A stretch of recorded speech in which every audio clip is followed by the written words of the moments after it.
TF for the family. Hell as you saying, I am the man, I go super saiyan when I'm on the beat. Piles of sand, buckets and pans, I get to the bands when I'm in the streets. Wear hands on feet, unique. My stick a new technique. Don't fuck with internet beef, bitches me and I beef. Hell as you saying, I am the man, I go super saiyan when I'm on the beat. Piles of sand, buckets and pans, I get to the bands when I'm in the streets. Wear hands on feet, unique. My stick a new technique. Don't fuck with internet beef, bitches me and I beef. I see zippers, I Michael Jack 'em, or hold his hood for ransom. Find his main bitch in his savage, make him trap house dancers for TF is for the family. That's right. Good afternoon, everybody. This is Herbsurdity Podcast El Segundo. This is the Herbsurdity Podcast with Alex and Herb. And in front of me today is my co-host. No, just Alex. And today's guest is going to be me. Yep. So it's come to my attention. We did a Alex interview, just an interview. If you haven't seen it, please go check it out. It was an amazing show. It was an ambush, but it's okay. Oh, that's what made it better. It was real raw and natural and honest and humble. I love it. I was in a weird place in my life. I want you to know that. Yo, that's what made it better. If y'all ain't appreciated Alex before, that's the episode that really opens up the psyche and really lets y'all know where he coming from. That really lets y'all know where the top 5 come from. That's a Just Alex special. So I figured it's the 20th episode. We give y'all a little breeze by interview and where I'm coming from. We got some guest questions. We got some Just Alex questions. I do. I don't know what all the Just Alex questions are, so it's a surprise. I'm gonna try to answer them as honestly as possible. Yeah. And today we ain't got Orange Jubilee. My mom went to Nebraska, right? And she brought back the Shine On Georgia Moon Peach. It's peach, right? It smells peachy. I can smell it from over here. There you go, right there. That's a Nebraska situation. Fake Georgia moonshine straight from Nebraska. That's how you know it's legit. It tastes not as good as Mooch Dog's special blend. I tell you that right now. What up, Mooch Dog? All right, Alex. You go ahead and get it started. I don't even know where to start, man. I normally I do with the origin, right? So I guess I'm gonna start there, man. How did you come about? Where did the Herbsurdity begin, sir? Oh, okay. We talking about podcasts, or we talking about me in general? Life. Where were you born? All right, so from Petersburg, Virginia, born and raised, honestly, and so I started. You know what? That's all right. Groups in my life, right? We're gonna put it in like it's story arcs, like it's like a comic book or something.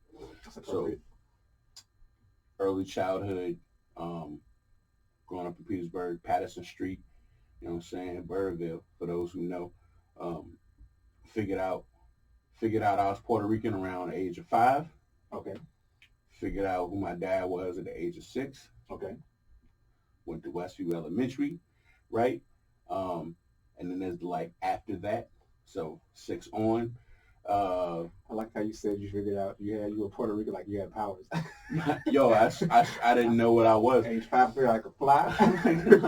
Right, because I knew what black was, right? Like people told me, but I didn't even thought about it. And then I was like, you look at the crayons. Right. The crayons ain't got but so many colors, right? That's true. So there's the brown crayon, there's like a peach crayon, there's like light skin. So I was like, I don't know what I am. And so they told me, they was like, you Puerto Rican. The song came out, I was like, Puerto Rico, So people was calling me Puerto Rican. I was like, what is that? And they was like, it's an island. Yeah. You know what I'm saying, south of Florida. And I was like, word? They said, that's where your family's from. And I was like, what family? Because I'm looking at the family in Petersburg, like I ain't know I had more of them. But then they tell me, it's like, you got a dad, right? It's like, nah, I ain't know. Oh, man. And then at 6, I met him. It was crazy. Okay. We went on a trip. We went to Puerto Rico. We went to Texas. Like, I figured out life, you know what I'm saying? And then 6 on to like, I say middle school. Okay. That's when I Herb came about in 8th grade. As a matter of fact, like I was Big Berto until 8th grade. So it literally was a decision that I made one day, right? So I don't know the statute of limitations for things, but we'll say that I might have partook in some sort of greenery in middle school. Sure. On a regular basis. Right. And then, so I was drawing a lot. I always had a thing for superheroes and comic books and drawing characters. And there was a character from Digimon, it's like flame. So he was like, he was made out of flames. It was just like a dude made out of flames that just gave up the hands, right? Yeah. And I think I remember that one. right. So I took that character design and I made it into a character called the Great Herb, which was like, if I was a superhero, this is what I would look like, and this is what I would be like. And, can you describe how that character looked? All right, so back. Keep in mind how early this is like 2000, 2001. That's when I'm coming with this character, right? Yeah. So like I had the fro back then because cornrows and fros, that's all it was, right? So I had the fro, and so I had like orange armor, orange and black was my joint, so orange and black armor, and like a sword for no reason, and but I used a flame mine design so that the fro was a little spiky, and you know what I'm saying, like the hands was like out here, right? And then I took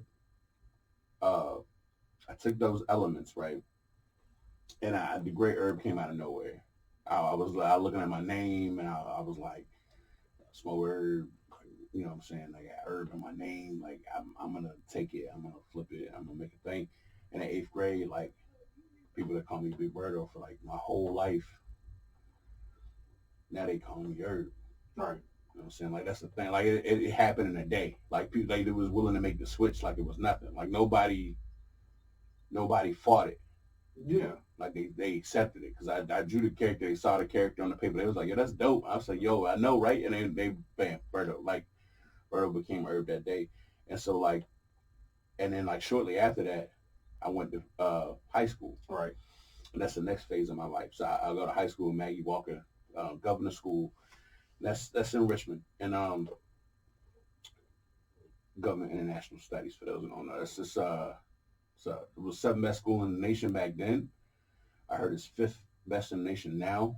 Like, it's gone up in credentials since then. But it's a hard school to get into. It's a magnet school in Richmond. Excuse us. I mean, you know what I'm saying? Your boy had to take a couple tests, do a little audition and stuff, to get in there. You get interviewed to get into school. You know what I'm saying? You don't got to pay for it either. That's the best part. That is, yeah. It's still public school to me. You know what I'm saying? It's just smart people school. Like, we's good. So, and that's something that I do want to, people who don't know or don't see the full picture of you, right? You're a smart dude. Really smart dude. Like, it's one of those weird, like, looking at you, you'd be like, I'm not saying it just would throw you off at how smart, like, complex, you know what I mean? I get it. No, I'm not trying to find you or nothing, but it's just like, you would seem more silly than just, like, really intellectual, you know what I mean? It's smart, it's smart in a, like, clever sort of way, and it's just like, but no, like, actually, like, thought-provoking, like, comments and things, like, you just like, did this motherfucker just say that? Now I gotta, like, walk around and think about what he just said to me? Cat Williams said it best. He said, it's some people you don't expect to learn nothing from. Exactly, yes. I'm one of those. Yeah. Yeah. Mm-hmm. It's true. We was having a conversation. We was texting the other day. We were talking about Godzilla and King Kong. Yeah. And somehow or another, it came back around to racism in America, and I was perplexed. No, and it ended on the military or industrial complex, and I was like, get the fuck out of here. I was just like, hell, I couldn't say nothing else. I was just like, that's crazy. I'll be a little woke sometimes. I was like, and I don't even know, we should probably post that conversation so we can't even break it down all the way. I thought about the power of propaganda on the way over here. Like, I literally was like, all right, I don't know if this ever will come up in the interview, but I hope it do. Well, shit, now I want to know what you were thinking. Go ahead. We got a little time. We just started. So I was like, all right, the power of propaganda is very strong. For those who don't know, and which, by the way, I never intended to be my catchphrase, but it has become that because I can't stop saying it. So, to simplify it and dumb it down for everybody, we're going to talk about America specifically. So, American propaganda works like this. Colonization. So we talk and we complain about colonizers all the time because we remember slavery, and remember how much it hurt, and we remember what the British did to India and China and us and Portugal and Spain and all these people. But what we don't talk about is how America still colonizes in the modern day. It's not we're still trying it. Like we did it in the Middle East. So we tried it in Iraq. Like that's why Iran's beefing with us. We're still colonizing. But the way propaganda works, we don't consider it that way. We're told we're delivering democracy. Right. We're delivering freedom. They voted before. They had votes before. Like it existed. It's not a new concept to them. They don't not know what it is. It's not like somebody just walked up and said, I'm the leader now. Right. People put, you know what I'm saying, like Saddam Hussein, they put him in power. It was through coups and wars and military, whatever. But people chose him as a leader. And yeah, they may not have wanted him as a leader anymore. That may or may not be true. I wasn't there. I can't speak for the people. But I can tell you that, like, we had ulterior motives. Sure. And then that's very obvious. So we'll take it back to the American Revolutionary War, right? France helped us. Right. So French and Indian War, we helped them. Right. War 1812, we still got beef. The Civil War comes up. France, Spain, Great Britain, they help the Confederacy. They allow the Confederacy to send them money, weapons, a couple extra soldiers to help the Confederacy defeat the Union. Now, I'm not gonna forgive y'all for that. For real. Like, as much as I love the UK, like, I'm not forgiving y'all for what y'all did. That's dirty. It is dirty. And it's dirty for a reason. Because all three of those nations had already stopped the slave trade before we stopped the slave trade. Right. They were the ones who wanted to abolish slavery first. Right. They're the ones who convinced America, like, you got to stop buying new slaves. So we had already stopped buying slaves, but we still had the institution of slavery in America. The way it worked is you just bred your slaves to keep them because you couldn't buy new ones because it's legal then. Right. Still bought some illegally because people are going to do what they do. But even legally, they were just like, we'll just breed them.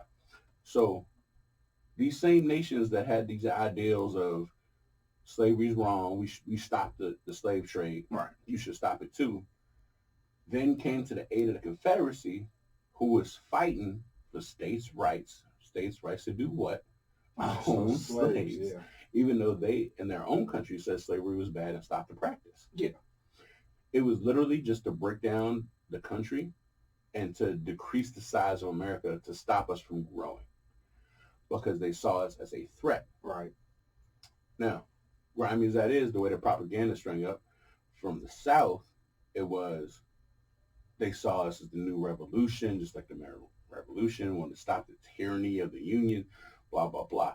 Now, the way it worked in the Union was, look at these people we already defeated. They bitter, they salty, they sour, they trying to come for us. It's a little bit of in between. It's a little bit of both. Sure. But the propaganda was powerful. Right. So here you have the Irish that come over during the time of the Civil War who were colonized by Great Britain. Right. Salty, bitter, they come here. Mm-hmm. Now they fighting for the Union. Right. Against who? The South. Right. Who was fighting against who? With Great Britain. Right. Right? So that propaganda deals back into that. Now, let's flash forward. Spanish-American War. I thought about the Spanish-American War because I was thinking about, I just randomly thought of the Young Lords and the Black Panthers and how like all that started in the West. Mm-hmm. And not really like in the East. And like the East is older in the U.S. Yeah. And I was like, man, the East got pretty progressive when it came to civil rights. Like we talk about Dr. King and what he was doing here in the South and in the East and going to D.C. and Georgia and all that. I said, but we never talked as much about what the Black Panthers were trying to do in the West, on the West Coast. All right. And then I thought about the Young Lords because, you know, I'm also Hispanic. Right. And then I thought even more, I said, the Pachuco Wars in the 40s. The 30s and the 40s is Mexican Americans fighting against like American like Navy, soldiers, right? Like race wars going on in LA. Okay. Specifically because they want the Mexicans like out. Like they hate Mexicans there. And they're just fighting for basic rights. Like I just want to go to the store and buy some groceries. Right. It was a hard sell for them. Keep in mind, it's their land originally. It's their ancestral home. Mm-hmm. Some of those Mexicans weren't ever really Mexican. Like they were here. The Spanish-American War happened, and their family just never left when America took over California, and Nevada, right, and Arizona. Like they just stayed here. Right. Texas, right? Like they just stayed here, and Americans got mad about it because we technically colonized that land. Mm-hmm. We fought a war, took it over, said it was our property. Right. So I thought about how that was colonization, and we don't talk about how that was colonization in the Spanish-American War. We talk about like it was some great feat, like we freed Mexico from Spain. Mm-hmm. And in freeing Mexico from Spain, we didn't keep the land we freed to help them out. Right. But now it's our property, mm-hmm. and they can't live in it, and we don't want them there. And we have Border Patrol there set up so that there's literally just a bunch of goofy white guys in cowboy hats with guns. And every time they see a Mexican crossing across a river or walking down the street, they go, "Hey, did you come here legally?" No, they don't ask first. They actually just shoot them down. Yeah. And then there's a whole system of coyotes. And then, like, for those who don't know, coyotes are people who help people cross the border from south of the United States over to the United States. Mm-hmm. Now, sometimes they're good-natured people and they want to see people free from whatever problems they're experiencing from Ecuador, El Salvador, Honduras, MS-13 giving them problems, or whatever drug cartel in Mexico is giving them harsh times. There's some people that genuinely want to help others. And there's other people that just want to collect a check. All right. Give me your life savings, and I'll help you get to the U.S. so that you can get insulted and assaulted while you're there. They don't tell them that. They feed them a dream. Propaganda. Yeah. Tell them that they're loved over there, and you can be a millionaire. That's how capitalism works in America. I was about to say, that's always been America's idea. The idea that what is, you're in a situation can be better than what it is right now because you know what the situation is. Streets paved with gold. You ever seen gold in your street? But I mean, you know what? It's because it's religion. American and religion are very similar. There you go. Pearly gates, gates of gold, heaven sent, streets of gold. It's the same concept. I understand where you're coming from. I mean, I'm just saying. It's just the idea that what's next is always better than what you have. I had this conversation the other day about I always thought I was middle class for a long time until I feel like I was just working poor. Yeah. I didn't know what the concept of working poor was until I realized that was it. When I thought that rich people, every time I go into somebody's house that had 2 stories, mm-hmm. or they had 2 cars in the family, or whatever, that they were rich people. Yeah. And I realized that rich people meant millionaires, people with helicopters and helipads, right. and the ability to fly to Dubai on the weekend. Right. I thought that was, I thought I was middle class. Middle class is when you got 2 cars. Middle class is when you can miss a couple paychecks and you ain't hurting. Mm-hmm. I was working poor where you miss a paycheck or 2, and the lights might go out tomorrow. Like the eviction notice is coming. I spent a lot of time in my childhood with no car. My mother ain't have a car, so I ain't have a ride. No, I took the bus everywhere. I walked everywhere. That's what I knew. Right. I thought I was still middle class because I had a roof over my head. I had a bed with a bed frame. I had groceries in the refrigerator. I thought that was middle class. Mm-hmm. That was working poor. Yeah. I didn't realize I was one step above homeless. And honestly, to see the disparity between what homeless is versus what actual rich is, and there's so many steps in between that I was closer to poor, to homeless, than I was to rich. Yeah. So for those who don't know, it's homeless, poor. Poor is when, like, you got a house, but you ain't got no bed frame, like you just sleeping on a mattress, or like you sleeping on like a pad, or like just on the floor because you ain't no furniture because you can't afford to eat. Like you ain't ate meat in 2 weeks, you just eating canned greens. Right. And then there's like working poor, where you got some groceries, but you live in paycheck to paycheck type stuff. Mm-hmm. You know what I'm saying? Sometimes the lights might go out, sometimes they might not. And like propaganda of America makes us believe that that's middle class. That's not middle class. That's still below middle class. Middle class is when you get to the point where like you don't stress about a doctor's bill. You don't stress about a car payment. Right. You got 2 or 3 cars in the family. Everybody got their own vehicle. You got a backup vehicle for when your vehicle go down, right? You missed 3 or 4 paychecks, but you still got a house to live in because you own it. Yeah. And your mortgage is $350 a month instead of $1,000 a month for your rent. I feel like middle class is when you can send your kids to college, and that college is like any school, but like Harvard or Princeton or anything like that. You're not really sweating it. And you ain't sweating it. That's middle. You right. That's middle class. Yeah. That's exactly what middle class really looks like, is when you ain't got but so much. Where you like, oh, maybe I'll work an extra day so I can afford Harvard. When I was growing up, like I said, even though I went to this great high school with these great credentials, and I graduated with an advanced diploma, when it came time for college, I couldn't afford some of the schools I got into. Right. My mom couldn't afford the tuition. I didn't have a financial aid. I didn't have the grants. Like, I didn't apply for that because I wasn't thinking about it. Right. I thought I was middle class. I wasn't middle class. So, and the sad part is, my mom was doing that on a single parent teacher salary, which means we need to pay our teachers more. That's another thing. Yeah. She was a teacher for a long time. She's working in the school system forever. And we disrespect teachers, honestly. My wife is a teacher now. And like the amount of work they want her to do, like, so they want her to teach these kids virtually and in person simultaneously. But they also want her to teach teachers how to speak Spanish, right? She's an ESL teacher. And like she ain't vibing with that. She shouldn't. That's not really her. Is that in the job description?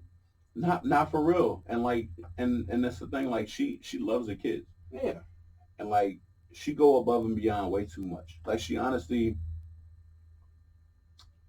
what your job description is as a teacher, it should be like a 9-to-5 type situation. It's an 8 to 3. If then. You got them kids, you finish them for the standardized test. Yeah. That's a wrap. Yeah. Right? Everything after that she be working till 11 o'clock at night. She's talking to parents because they don't speak no English. She can't talk to nobody else. Grading stuff probably? Well, when I tell you bro, it go beyond that. When I tell you she be calling the electric company to because they don't have anybody to speak Spanish, the electric company, so she's translating for the immigrants who don't speak English because the parents don't speak English. She's translating for them to the electric company to let them know, like, yo, we can have the money in 2 weeks, but we ain't got the money today. Please don't turn the lights off because we got 6 kids and we got to feed them. Right. You know, so we got to keep the lights on so we can charge our phones so we can get an alarm so we can go to work so that we can turn the stove on so they can eat later. Right. Right. Like, you turn our lights off, you kill our kids, but we need this money. We just got to this country. Right. That's what she does. And it's hard because to hear that she has so many kids with so many parents that have so many troubles, like I can't tell you how many times she came to me and said, hey, the parent of my kid just passed away, or they were just murdered, or this child is dead now. Right. It's like, yo, that's a first grader? Yeah. That's a kindergartner and they not here no more? Right. So when I was a kid and I used to hear about other kids in my grade or like younger, like getting shot or like a bullet accidentally going through a window and clipping a kid and they passed away. Yeah. And it hurt every time I heard it. Yeah. I couldn't imagine what it felt like to be a teacher. So every time you hear it, you feel it. Mm-hmm. So if it happened to 3 kids, right, I might know 1 of the 3 when I was a kid. Right. But in Petersburg, she knew all 3. Right. So to her, it's happening every month. Yeah. Every week. Yeah. We had a kid that got shot like 2 years ago, and that was one of her kids. Like immediately, you know what I'm saying, the tears fell from her eyes because she's a caring person. But that's how we live. Now, to bring it all back, because I didn't went on a crazy tangent. A little bit. That's interesting. American propaganda. Yeah. At the end of the day, they're going to tell you we doing okay, we doing better. It ain't the same thing as it was in the 80s and 90s with the crap epidemic. But at the same time, yes, we still struggling out here. Petersburg need love and appreciation. Please help us. America, appreciate us and help us for what we are. And also, for all those who scream that they're patriots, we can talk about January 6th. America still colonizes. They're going to tell you love America because America's the best country in the world, but at the same time, we still colonizing. So if you're mad at colonizers, be mad at ourselves. We still doing it. Puerto Rico been 50-50 on whether or not to be a state or independent country for forever. Yeah. And it's going to stay that way for a long time because the colonizer mentality is still there. Mm-hmm. We go into these small countries. We said we're going to free you from somebody else's rule. All right. And what it actually means is we cannibalize you. We take you into ours, but we're using you. So they go into Puerto Rico. They said we're freeing you from Spain. Mm-hmm. But what we're doing is we're taking your resources. We're taking your availability. Everything good you got to offer, we're going to take. Land, all of that. But we're not going to give you 100% of the citizenship you deserve. Either. No. You got to jump through hoops. All types of shit. So either make it a state or make it not a state. The whole concept of territories, Guam, Puerto Rico, the Virgin Islands, all that, like that's ownership. It's ownership. That's U.S. propaganda. That's U.S. colonization. That's what it looked like. It's a colony without calling it a colony. But yeah, right. But we got guest questions. I want to lighten it up a little bit. We got heavy. Go ahead. Let's get some. We put out a little filler out here to see if we get some guest questions. So. I'm going to start with your mom's question. Oh, go ahead. Go ahead. She wild. She asked, she said, what is your biggest weakness and how can you spend it to be a benefit? That's my wife question. Oh, my bad. I'm sorry. No, yeah. My mom had a question too, but that joint is mad funny. But no, that's all right. So my wife's question is serious though. So I thought about it and I didn't want to tell her in person, but I gave her a little preview. So my biggest weakness, right? To me, I think it's, my procrastination is crazy. Yeah, you get late a lot too. Yo. Well, that might be one and the same. Yo, it's for real. Like, I got a sleep problem. For those who don't know, I got sleep apnea, but it's like undiagnosed. And I've been trying to get it diagnosed officially. And like the moment I tried to like get a sleep study done and like went to the doctor and paid like $100 to the doctor to get like a referral, I caught pneumonia and I almost died. I thought it was COVID. I thought it was COVID. We can talk about that in a minute. Yeah, but like Herbsurdity almost was over. Yeah, I was almost 6 feet under at this joint. I thought I was fitting to die. I was about to be out here with Heavy D and Bernie Mac and my granddaddy, bro. Like pneumonia took him out, and it was almost me. Hey, speaking of which, right? You know how they got that show? I Almost Got Away with It. I want to see a show where people thought it was a rap. I thought it was over. Yeah. I always wanted to see that show. When I tell you I wrote a will on an index card, though. Oh no! It was. Don't worry though, bro. You got all my figures. You got all my comments, bro. I got you. I just want the Dr. Doom back that I gave you. That's all I want. It was on the list. I made a whole list, bro. But so my biggest weakness, right? Procrastination. So I have a hard time with doing things. I can't plan. I'm a bad planner. I can't plan worth nothing, bro. Like I'm not.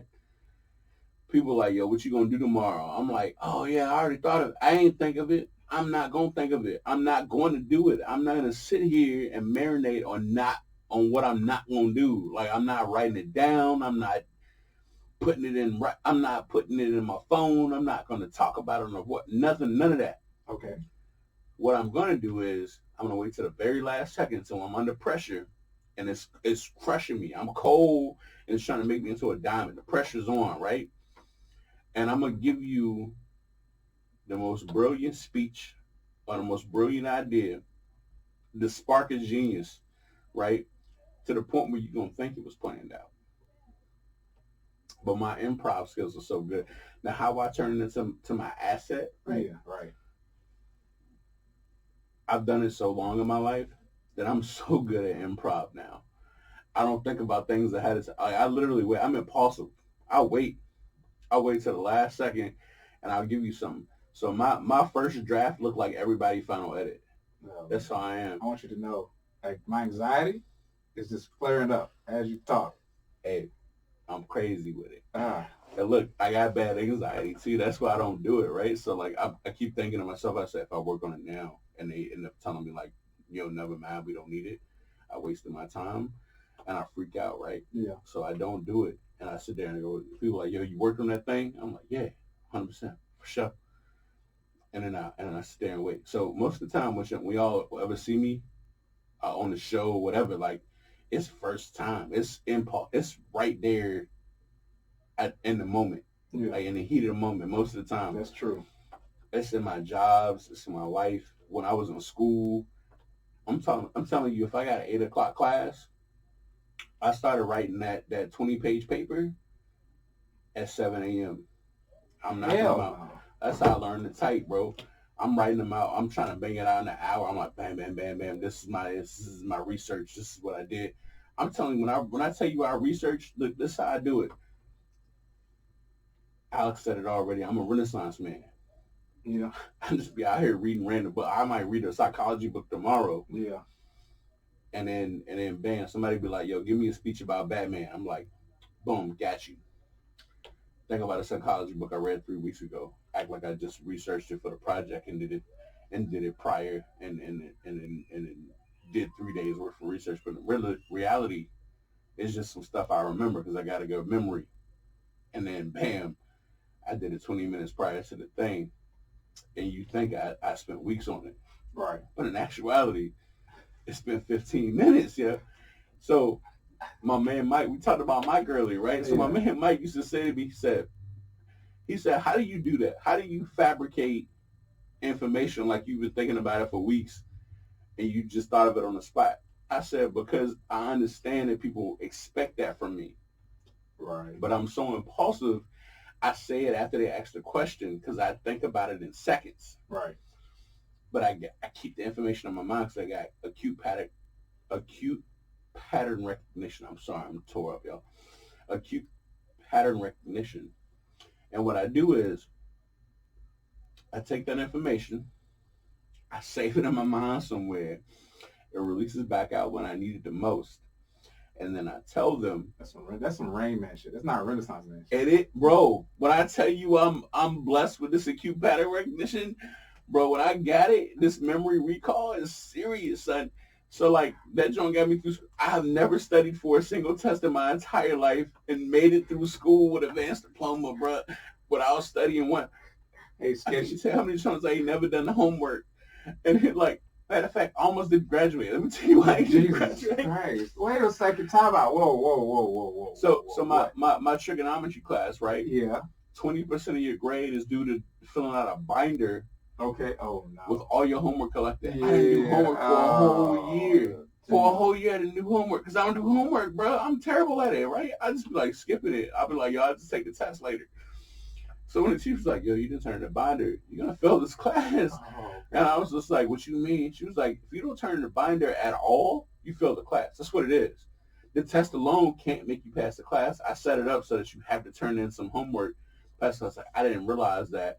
She's like, you didn't read the syllabus? It's like, nah. To be honest, I've never read a syllabus. I just see him. I toss him in my book bag. I never look at him later because I procrastinate so bad. Yeah, facts. Whoever read a syllabus, I got bad anxiety, bro. I don't look at plans. Like I'm so bad at planning. I don't look at other people's plans. So what I do is right. So let's talk about right before graduation. I don't even think my mom knew this. So right before graduation, I'm in school, right? Yeah. I did a year's worth of homework. So and how many days? 1 day. So if you have a high enough score in some classes, you don't have to take a final in high school. Right. It's like if you pass SOL or whatever, you don't have to take a final like certain classes. Yeah, so I remember that. So I definitely like, all right, boom, I aced my SOLs. I got to take a final for like 4 classes. I'm about to spend 24 hours. Like, I'm going to spend 24 hours doing all my trigonometry homework for the year. And like some of them, she was like, yo, you ain't share your work for like 30% of this. I was like, but did I get the right answer though? She was like, yeah. I said, all right, boom, let's move it on. Let's get it done, right? She let me turn in the binder. The day of graduation, she let me turn in the binder. Like, I handed it to her at the graduation. She looked at it. She was like, all right, you cool. I'm going to give you credit. You graduate. And I was like, thank you so much. So I could walk across the stage, get this advanced diploma, show my mother, you know what I'm saying? Yeah. Get my hug, one of my 5 hugs in my lifetime from my mom's. Before that point in time in my life, I only had 5 hugs from my mom at that point in time in my life. And one of those because I did 24 hours to do a year's worth of work in trigonometry. And I killed it. But the procrastination, definitely my number one weakness. My bias for action is low. But I'm so good at the last second that people swear I've been doing it for a long time. So what Mike used to say to me, he says, if that's you operating at 40%, I would love to see what you look like at 100%. If you actually planned it from the beginning and worked everything out. And if we saw your final draft for anything, because most of the time when I show people what they call my final draft is my first draft or my second draft. All right. I never usually get to the final draft point because by that time they already gave me the grade and I didn't care no more. Right. Even in real life now, even though when you're doing grades no more, I go to work, whatever. We do this podcast, same thing. It's on the spot, day of, I'm last second, I'm in the room, I get drunk, I say, yo, let me fire it off real quick. I told y'all I'll be planning things out for weeks, right? Here's what it is. I think about it, forget about it. Think about it, forget about it. And on the day of, go, man, I hope I'm on spot. Oh, man. I hope I'm on fire that day. I hope I'm witty enough. I was about to say I do the same thing for the podcast, though. Other stuff, though, I got to write it down, bro. I got to plan it. But see, the thing I don't like about planning is that you got to rely on other people. Facts. Like, I don't trust people. Facts, man. I can't. I want to so bad. I don't even want to. I've been disappointed so many times. I'm almost 30. I'm just like, you know what? If I can't do it on my own, bro, it just might not happen. Let me tell you about what happens when you hit 30. The night of I was 29, and I was like, yo, at midnight I'm gonna technically be 30. Right. I ate a bunch of food with hot sauce on it. I'm talking about crazy habanero. Why would you do that at 29 anyway? Hey man, It's still gotta. I wanted to hang on to my 20s so bad. And when I was on fire at midnight at like 12:15, I was like, I'm 30 now because I could feel it. That stomach was cussing you the fuck out. Yo, it was bubbly. Yeah, it was bubbly. Like if it joins something like a percolator, time for the percolator. That's my stomach. Right? I gotta get this top 5 because we still gotta get through these guests. Oh yeah, quick. Now I'm going to do my top 5. Yo, quick. I'm listening. I'm ready. I'm gonna do 3. You're gonna do 3. All right. First and foremost, top 5 Drake songs.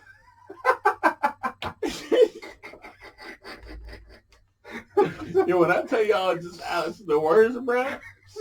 My man is the words, bro. All right. I couldn't help it. That's funny. You got to answer your head. You words. Hold on. No. I hold on. All right. So, oh man. Marvin's Room. Okay. Everybody knows it's a classic. Yeah.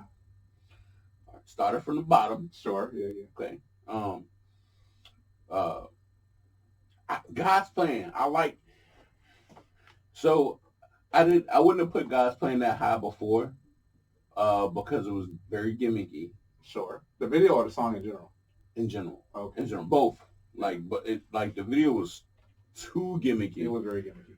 But the song was still gimmicky. And but I tell y'all, when I found out that Drake's son's middle name was Abed, and he said,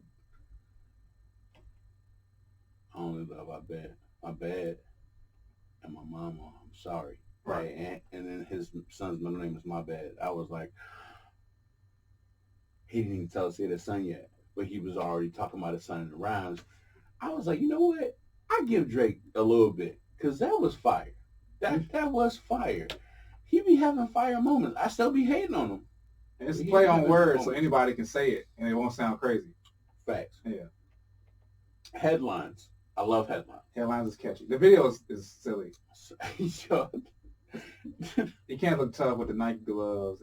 No, he tried so bad. And it's like too poppy for it to be like a tough guy song. And it's before he had his beard implants. They Cam talked about Stone. the beard implants.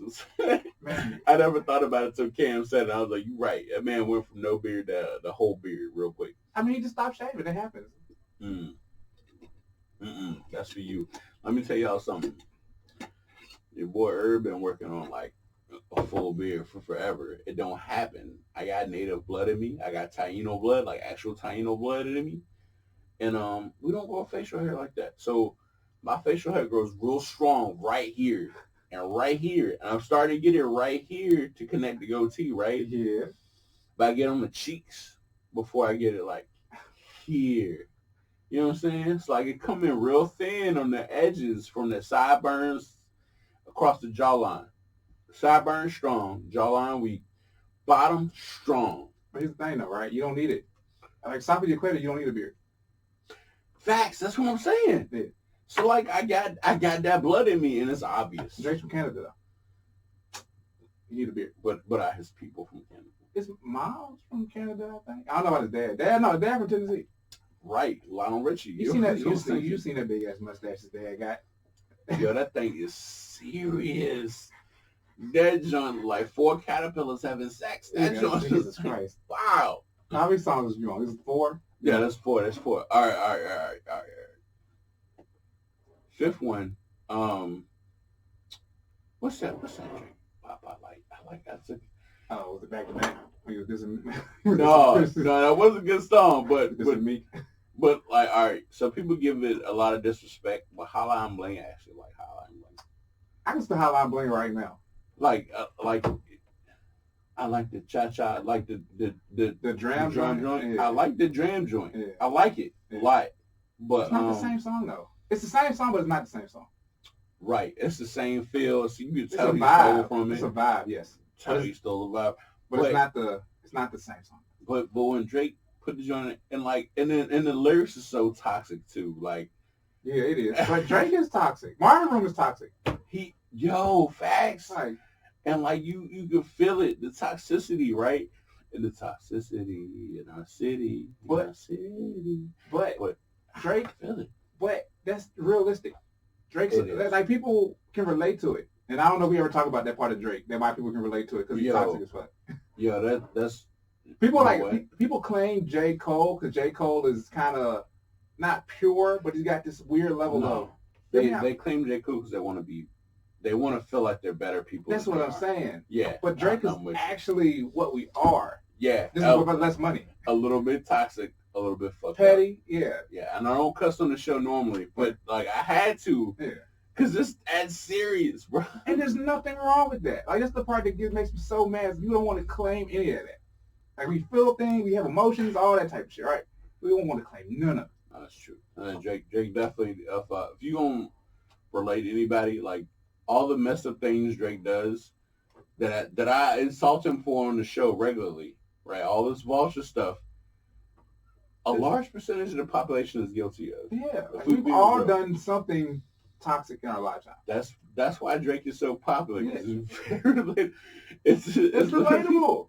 You went to the studio, you heard somebody else do their verse, and you like, I want to do the same verse.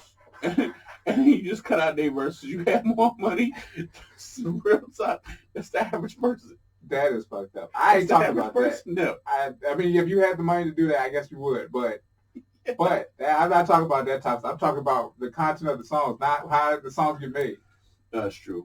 Because I tell you what, Hotline Bling got the same energy as the old song. I don't know if y'all know a lot about rock music in general, but there's a song called it's like Centerfold, right? By who? I don't remember the name. It's I don't remember the name of the artist. But it's like my heart runs cold My memory has just been stolen. Um, That may be all you can legally sing. my love lies in the centerfold. So essentially, the song is about so the artist singing the song, right? So the right start. He's talking about how his crush from his childhood. Yeah. When he sees her later, she's like a centerfold in like a pornographic magazine. Okay. And like basically the concept is she for the streets now. Yeah. So that's very toxic imagery now. Yeah. Like it's slut shaming, which we're not okay with now. But that's the kind of vibe of Hotline Bling. It's just like, I used to love you, I used to think you was for me, but you really for the streets. It's the same concept. So he bit off a centerfold. We ain't gonna talk about it, but he bit off a centerfold. It's the same energy. Right. But that like, generation don't know what centerfold is. Sure, but like the average music listener wouldn't have put that one together. But like, here's right. My I thing, listen to though. much music, yes, but it's true. Taylor Swift toxic as hell. She does every ex she'd ever had. Ever. So toxic. And guess what? The relationship might not even been that bad, but you know what? I gotta make these songs though. So you did this, and this. when they took they took photos of Taylor Swift on a hike, camping with one of her boyfriends, and they saw how like tired and exhausted she looked, and like how refreshing but like annoyed he looked with her complaining. They was like, yo, Taylor Swift working on her next album. Straight up saying like she only went on this hike so she can get annoyed, so she can get frustrated to make this dude mad. A song called The Mountain. Yep. I don't even know what's on the album or not, but that's to make this dude break up with her so she could complain about it later. And I felt it because it happened after that hike. Kanye was the greatest thing that ever happened to her. He gave her so much material. That's true. And then they did a song together. I don't remember the name of the song. But literally, I didn't listen to the song, but I saw the news about the song happening, right? Yeah. And I went, that is the greatest thing to happen in music in decades. Because of the propaganda. Oh my God. The media told me how good it was, and I made me want to listen to Taylor Swift more, and maybe want to listen to Kanye more, because I went, I can't believe they're finally going to collaborate after Kanye said that wow stuff about her. And Beyonce. First and foremost, he never said nothing bad about it. He just said Beyonce deserved that award more. He told the truth. But he disrespected her. Oh, the timing of it was absolutely horrible. When he Kanye was off some similar alcoholic beverage. I don't know what he had, but it had to be Orange Jubilee. I think it was Hennessy. I'm pretty sure because he was still doing the Everose. My hand, like DJ Academic had a bottle of Hennessy. He went buck wild. Like, and then he hopped over on stage, and Taylor Swift was like, I can't believe you would do that to me. But back to Taylor Swift. oh yeah. How smart she is. She understands that she is unseasoned chicken. Right. She has tried to season herself like recently. And when we talked about before in Demi Lovato. We gotta chill out with her though. We found No. She said she didn't want rap artists on her songs, and then asked Wiz Khalifa to be on her song because he was popular then. She said it, realized that hip hop was actually top 40, changed her mind because her career was fading and Wiz Khalifa was taking off. Sure. Changed her mind, disrespecting them. Taylor Swift never disrespected hip hop artists. No. People said, 1989 won over Kendrick Lamar's album. That's ridiculous. I hear you, right? Yeah. But at the same time, have you ever heard 1989? No. Let me tell you something about 1989. Bad Blood. Sure. Blank Space. So these songs have crazy hip hop beats. You want to tell me? Them. Hear me out though. A white woman won an award over a black dude. Ooh, oh no, that's surprising. It's not surprising. Exactly. It's not surprising at all. It could have been anybody. But at the same time, 1989 was a fire album. Oh, I'm not saying it's a bad music or anything like that. That's an unpopular opinion in the black community. I get it. Black community. I understand it's an unpopular opinion in the black community. And in the regular world, that's a popular opinion, which is gross, which me and I was talking about before about what black famous is and what regular famous is. super things, which sucks that it's that way because it's like it's not even the regular world. You can literally, it's thing, right? White people live in a world where they can literally just ignore everything that's black if they want to. That's facts, bro. I'm thinking about looking at your shirt right now, and I'm thinking about the fact that, like, okay, so Chun-Li's from China, Rei is from Japan, Ken is from America, right? Zangief is from Russia, yeah. And Bison, who is originally known as Balrog, is from Thailand. Really? And he was Taiwanese? Yeah. Oh. No, Thailand. Excuse me, Thailand. Yeah. And then Vega, who was originally known as Balrog, is supposed to be from Spain, right? So I'm sitting there looking at his shirt and like, okay, 2 of those are white people. But everyone in there we associate with being Asian, right? Mm-hmm. But in America, they're all white people. Yeah. They're all white people, even though they're like half of them are Asian. Yeah. Well, more than half of them are Asian. But at the same time, none of them are black. Yeah. I was so confused at the Street Fighter movie when Ryu was an Asian dude. I was like, wait, but he's a white dude in the game. Exactly, but he's supposed to be Japanese. I know. And he looks white because anime makes characters look white even though they're not. Shout out to the homie Rich, by the way, who sent me this picture. He was talking about, he's going to be on a guest on the show at some point. We was talking about Mortal Kombat. He sent me this picture from the 90s joint of Sub-Zero, who was this Italian dude. And he called him Vincenzo Sub-Zero. And I was like, yeah, that's actually pretty true. Yeah, that's it was like somebody from Godfather was cosplaying.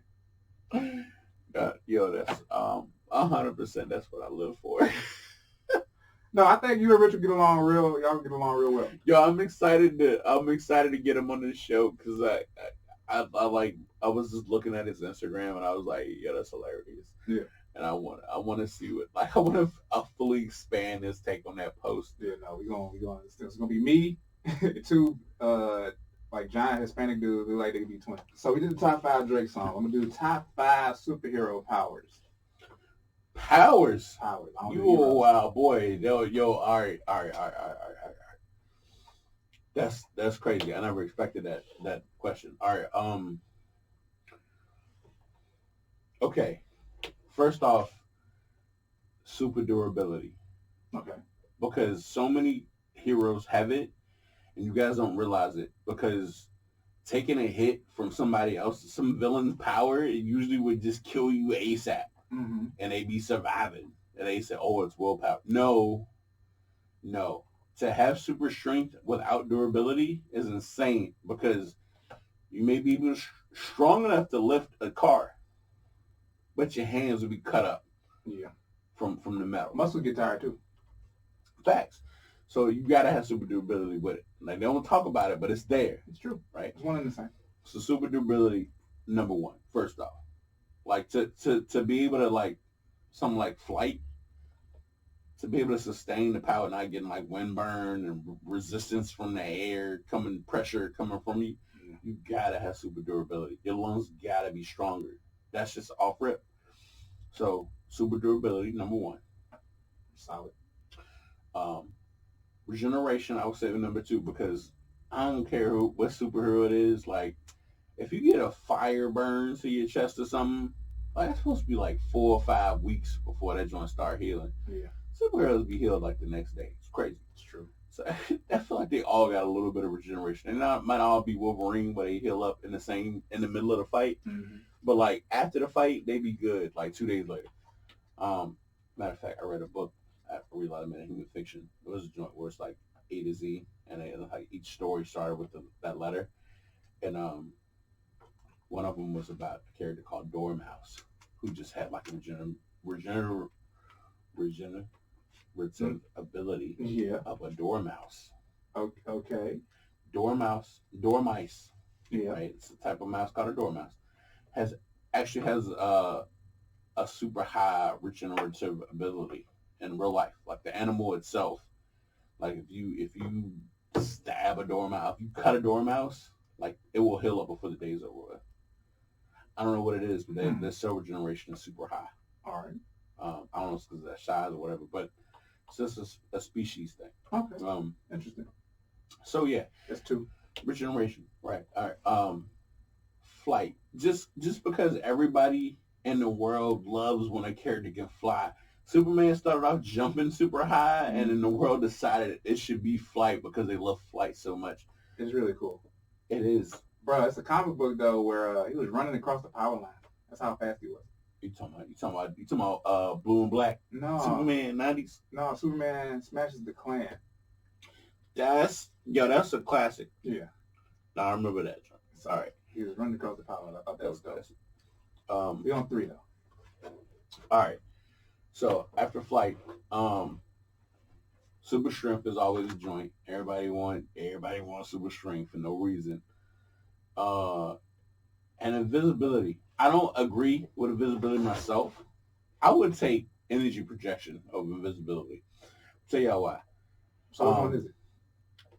Personally, yeah, it's an energy projection. So that's 5. The world would say invisibility because they say that it's a stronger power, but at the same time, every time you have a character with invisibility, there's always so many characters that have the ability to see that invisibility. It's so but stupid. You got to though. You got to. It's so stupid. It's still a waste of time. No, but it's because you got to have. So here's my thing, right? And like it doesn't get used properly, but there has to be an opposite for everything, right? Balance. You know what I mean? So like, right. But it's never used right. Like I keep thinking about how Star Wars ended, and they had that whole Jedi poor writing. Yeah, it's all poor writing. So that's what it is. Nah, yeah, I agree to that. Because I tell y'all when it's underrated, that we don't see a lot on this list because most people don't know it exists. Density manipulation. Martian Manhunter, Vision. Yeah. It's manipulative. Shadow Cat. Yes. Density manipulation is like one of the best powers that you could ever have. Some folks, all right, any anime fans out there, My Hero Academia, the most popular in the West, right? Most popular manga anime in the West. Lemillion. Literally just have density manipulation. And almost KO'd somebody that was way more powerful than them off rip. From simple fact that, like, if you can become intangible due to density manipulation, the whole concept of your cell nucleuses become so spread out that, like, you can move through other molecules is a crazy concept. And physically it's possible if you could ever figure out how to do it, right? Yeah. Which is looking at the concept of alpha particles, which I have done for, of course you have, comic stuff, right? Right? Like I was looking at alpha particle. I was like, you fire an alpha particle beam at a cell nucleus, and you can see just how many alpha particles exist in the protons of a nucleus. Right.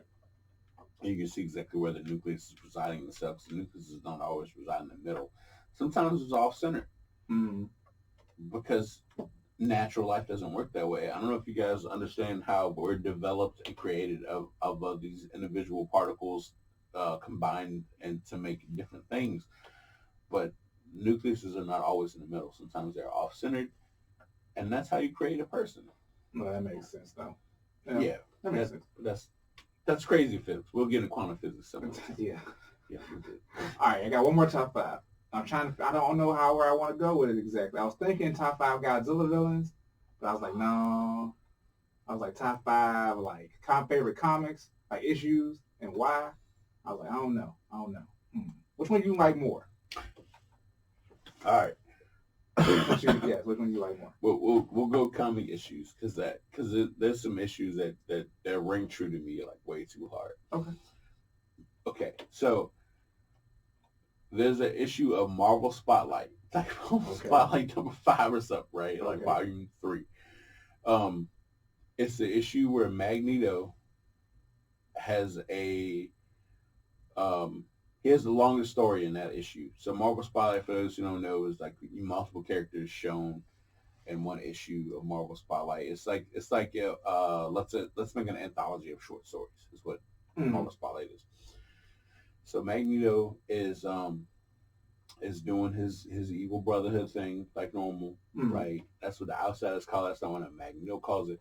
But he's working out like, all right, bam, he's got Quicksilver, he's got Scarlet Witch back with him. He's like, yo, we gonna do this thing. We gonna find some great allies, and he's found a group of mutants that he thinks would be great to ally with him for the Brotherhood.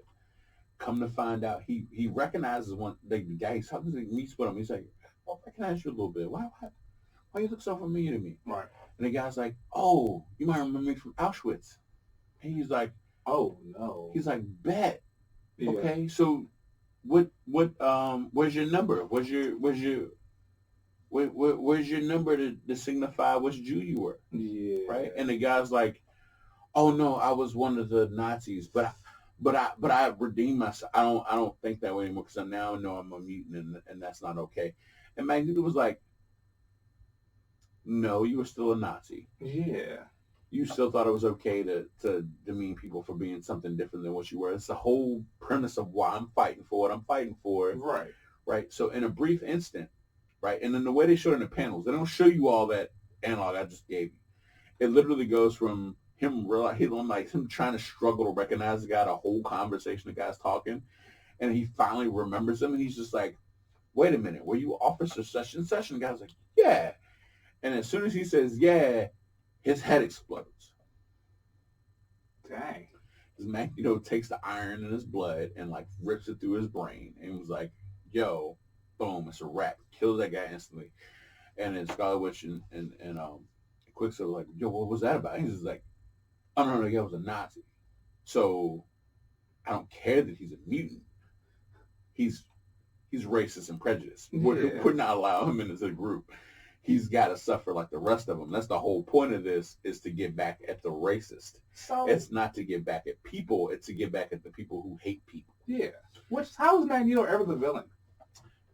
He should have never been. Like, I mean, he may not be like a goody two-shoes hero, but he's not really. When he joined the X-Men, I was like, about time? Yes, Yeah. because they need that. Yeah. They need that feeling of, hey, sometimes like, people hate us and they need to stop hating they us. should just give him the X-Force. Like, Facts. he just always should have been like leader of the X-Force. Good look. Why have they never? Marvel, get on it. He may have done it. Like, he may have been a part of one run, but like, I mean, like his daughter was on it, but like, that's not enough. But no, I'm saying he should be like the leader of the X-Force. Like, that should be his group. It should have been. It should have been a whole secondary group of just Magneto and his people, but like a good line. Stop making him an enemy. He's not the enemy. He's a Holocaust survivor. No, yeah, he should who be, wants prejudice to be stopped. Just stop making him an enemy. He should be taking out enemies of like mutants.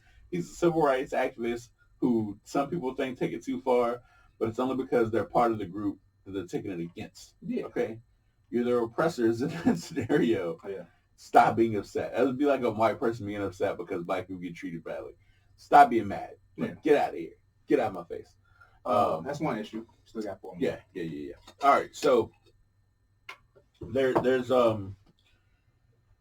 Captain America volume 3, issue 25. It's when Cap dies. Okay. When he gets shot through the collarbone by Crossbones. Because first off, Crossbones wasn't that serious of a character back then. Right. But when that happened, you were like, ooh, snap. Crossbones is the one that took out Captain America. Out of all the villains. They're trying to make him like Bane. Out of all the Barons. Yeah. Crossbones finally did it, right? Yeah. He was Red Skull's subordinate. Yeah. Red Skull's daughter's boyfriend. And he finally did it, right? Like, right. And it was tough. Now, granted, you could say Crossbones did it, but you could also say Tony Stark was responsible. I mean, because Cap couldn't defend himself. He was handcuffed. Walking in public with his mask off, which is insane. Already morally defeated. Insane. It's too much. Even though he wasn't wrong. Cap was not. The Civil War in the comics and the movies is different. Because Cap was never wrong in the comics. It wasn't. It was literally like, hey, people need privacy. And Tony Stark was like, no, invasion of space. Yeah. I want to know what people are doing when they go into the bathroom. Like, it's facts. And even Captain was like, I don't know if that's okay. Yeah. We got families. Yeah. And now, Cap was so quick to throw hands in the comics, though, too. He was. But at the same time, he wasn't wrong. I remember reading this and I was being like, there's no way that Cap is ever wrong in this, like, comic. Yeah, let me tell you why I hate Civil War 2. Because it was Captain Marvel who took Tony Stark's spot in the first one. Yeah. And then Tony's, like, Captain Marvel was like, we're in space now. Space criminals. Yeah. Future stuff. Yeah. We're Earthlings. It's okay if we do it. And it's like, no, it's not okay. And it's like, hold on. Didn't you get Cap killed over it, having the same argument you're having right now? Same argument. And Tony Stark, like, which is why I dislike Tony Stark so much. And, like, true fashion was like, no, I'm rich and white. Yeah. Cap's middle class and white. It's not the same. Oh, God. He has a poor man's mentality. It's different because I said it. And I was like, yo, get out of here, bro. They got to write their character better. They got to stop making him the archetype for, like, any type of, like, faction, the leader of any faction. It is. There's so many, like, other eras that, like, T'Challa is way more of an interesting leader in terms of, like, right and wrong, morally superior type stuff. Yeah, but, you know, it's going to turn. I mean, well, not okay. The world doesn't like that. All right, fine. Captain Marvel. What about Spider-Man? Some Spider-Mans are not white. And they don't. Peter. Yeah, Peter Parker's been a grown man enough in the comics now to have like an actual opinion. But they show him as a child most of the time. He's a nerd. Goofy. Yeah. You got to be a Chad like Tony Stark. So the only other person who could argue with Tony Stark ever is other Chads. Doctor Strange could get some play. I mean, there had to be like some type of mystical element to it. He's a nerd. Reed Richards is a nerd. Tony Stark seems a cool guy who's smart, which is the dumbest thing I've ever seen in my life. But I don't know why he's one of the smartest men if, like, he's also so dumb at the same time. Like, when he made Ultron, like, Reed is stupid too, though. Yo, but they swear he's the smartest man ever. They swear. Like, Reed's not... can't fix Ben Grimm. He can fix Ben Grimm. He don't want to. I'm about to say, I know better. Yeah. I know better, bro. He can fix him. He don't want to. And Dr. Doom called him out on that. I was about to say, yeah, that's the whole thing. And he hit it. That's one of my favorite issues, too. When Dr. Doom calls out Reed Richards and says, hey, listen, you can fix Ben Grimm. You can stop this nonsense with your son. Yeah. You ain't have to overage him. And stop disrespecting your wife who was hot. Facts, bruh. Took you forever to marry her, first off. And then when you married her, all you do is insult her all the time. And not pay attention to her, nothing. Don't appreciate her brother, disrespect him. And then you still ain't apologize for tearing my experiment. You ain't had no ability to touch it. We ain't gonna never talk about the fact that Reed Richards ain't had no reason to touch Dr. Doom's experiment. He could let him fail on his own, right? But all Dr. Doom had the right calculations. That's the worst part. He had the right calculations to talk to Mephisto's realm and talk to his mother. He had the proper calculations. They were all 100% correct. All right. Reed Richards went in there and go, I don't know if those are right. How would you know? Dr. Doom studied magic. He studied magic. He knows it exists. Reed Richards didn't know it existed. All right. But still was like, that doesn't register with my Western idea of calculus. So that's not right. And Dr. Doom was like, this goes beyond that. This is some stuff you've never heard of before. Yeah. And Reed was like, I'm the smartest man in the world. You don't know. And Dr. Doom was like, I don't know if you're the smartest man in America. I don't know if you're the smartest man in the world. And Reed was like, no, I'm the smartest English speaker, so this is what's right. And Dr. Doom was like, well, hold on, white man. I'm a different type of white. And there's some brown people in my country. And I understand you don't respect brown people in yours. But math is different here. We know what we're talking about. And Reed Richards said, shut up. I'm going to change the calculations. And Dr. Doom said, you know what? I'm going to go back to square one because you tore it up. Right? He didn't go back to his original calculations. This is the problem. He just overcorrected for Reed's mistakes. Right. And that's what caused the explosion and ruined his face. All Reed had to do was mind his business. Exactly. There would have never been a villain known as Dr. Doom if Reed Richards had minded his business. But wasn't it Reed's fault they got their powers? Because he wouldn't mind his business? Absolutely Not correct. so much because he minded his business, because he overdid it or something. Oh, yeah, he made a mistake. Yeah, he made a mistake. And then at the end was like, I don't know how this happened, because I'm perfect in every way and the smartest man to ever live. And I was just like, yeah, Reed. Ultimate Reed is the best Reed. Ultimate Reed is the best Reed. Because they make him a villain. And it's so obvious, yeah. Yeah, when he finally realized that, like, I just really got a huge ego and I want to control everything. Yeah, that was the best thing they ever could have did with Reed. Perfect. Yeah. Now, and it's actually an interesting character too. That's 3 comics. Number 4, Marvel Spotlight 25. Okay. I guess I was like Volume 3 Marvel Spotlight or whatever. All right, so it's the issue with Machine Man going to the therapist for the first time. Okay. So for those who don't know, Machine Man is a character. Just like what it says, he's like a android, right? Like technically I think he was a man before, so I guess he technically would be a cyborg, but he's considered a robot now. So there's 3 different terms. They all mean 3 different things, but Machine Man. So technology from the Celestials, but he has a little tiny Celestial, the smallest Celestial. Celestials are these android type gods who supposedly created the Marvel Universe. Mm-hmm. One of them sits on his shoulder and gives him advice and talks to him, and like nobody else can see. That's hilarious. And he's in therapy, and he's trying to talk about like, all right, so he's first introduced in the Silver Age, and he was like a D-list character, and he barely was mentioned, and now he's finally getting more attention, and he's like, yo, life is hard.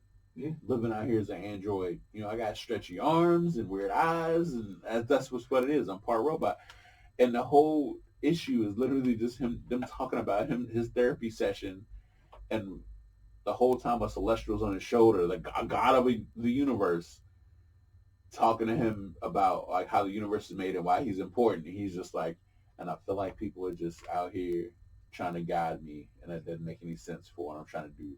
I just want to go to the grocery store. People are telling me to go to another planet. What do I do? And the therapist is like, you know what? I do a lot with superhumans, and I can tell you, you just got to dial it back down and be human for a little bit. And then that's when Machine Man realizes, like, was I ever really human? Oh, wow. Like, I was never good at being a human. How can I be good at being a robot, man? That's crazy. So, fire, right? Yeah, that was a fire concept. Right. Some Doc Samson type stuff. That is. Now for number 5, I'm gonna take it a step further.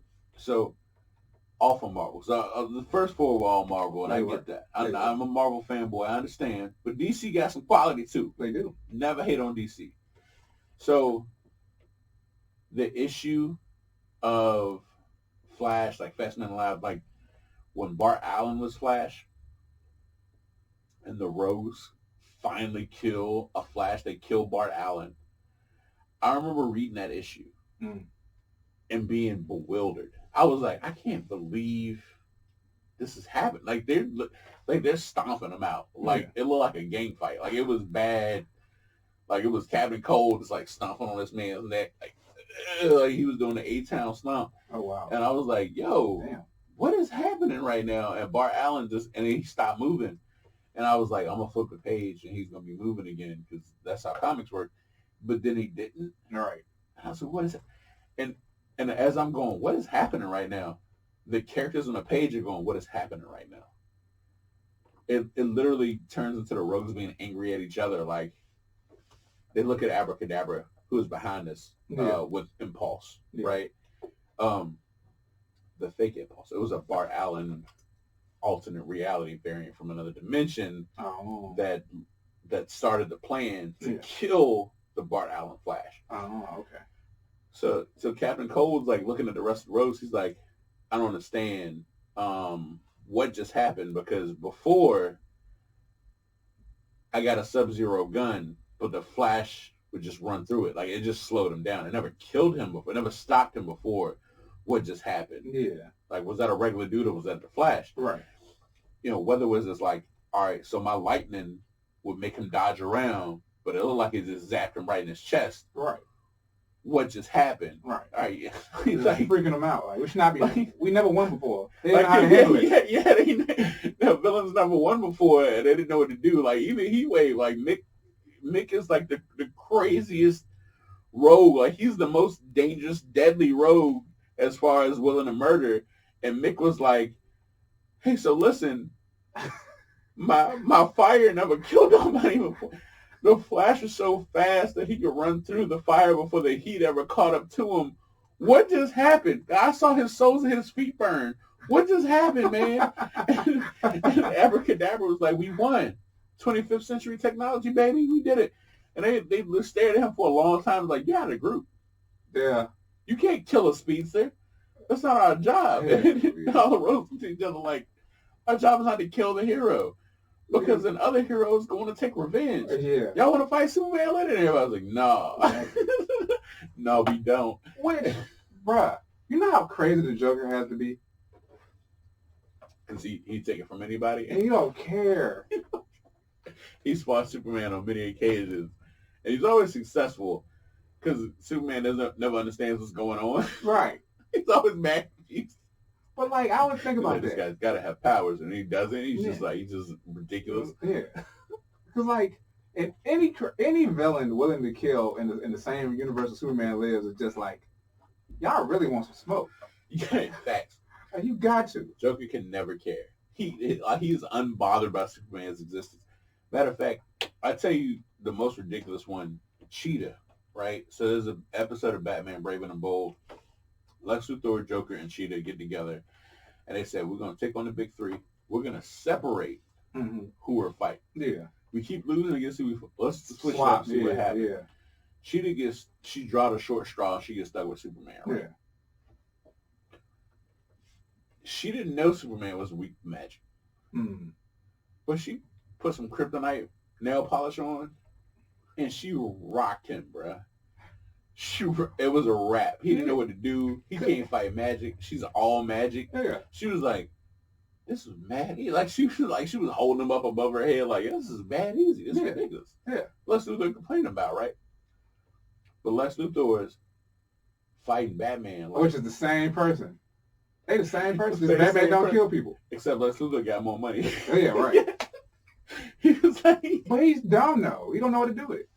He beat Luthor up with dollars. Like, oh yeah. He's like, you got that gadget? I got this gadget that's only made to specifically fight that gadget. Let's go.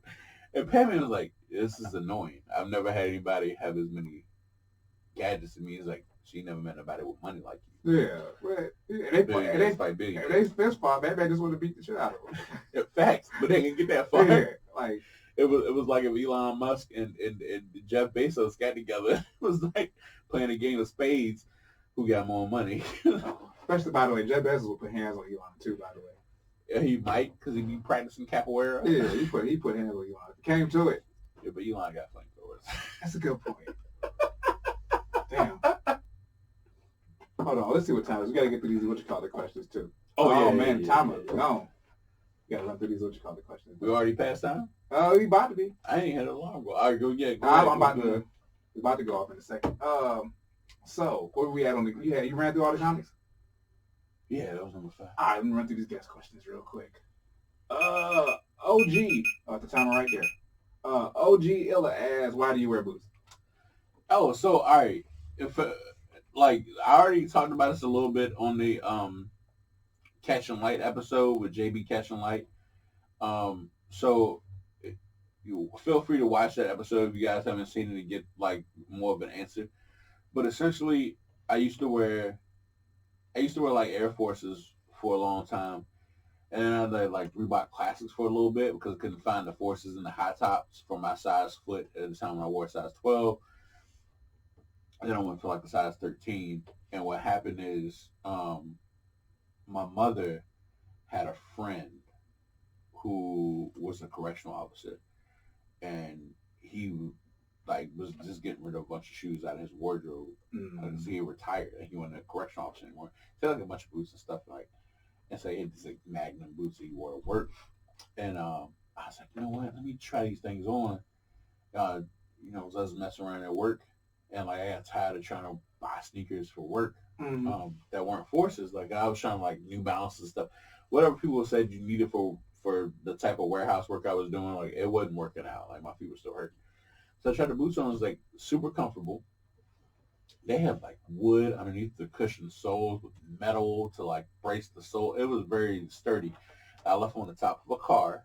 They fell off midway through the drive because I forgot about them, and then like the sole came out, so the metal came out, and they weren't sturdy anymore. And I found out Walmart had like $40 shoes that looked similar, that felt the same. Interceptor Keatons. It's like the model brand.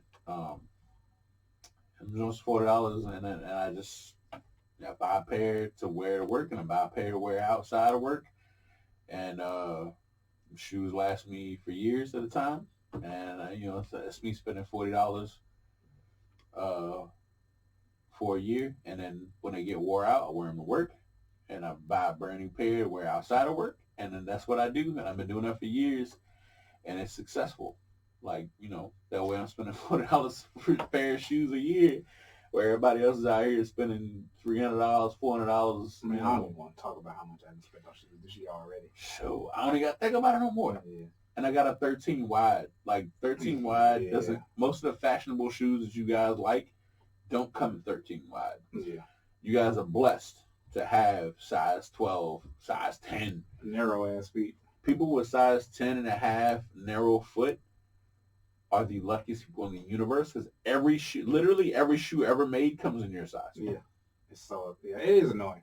Yeah. That is annoying.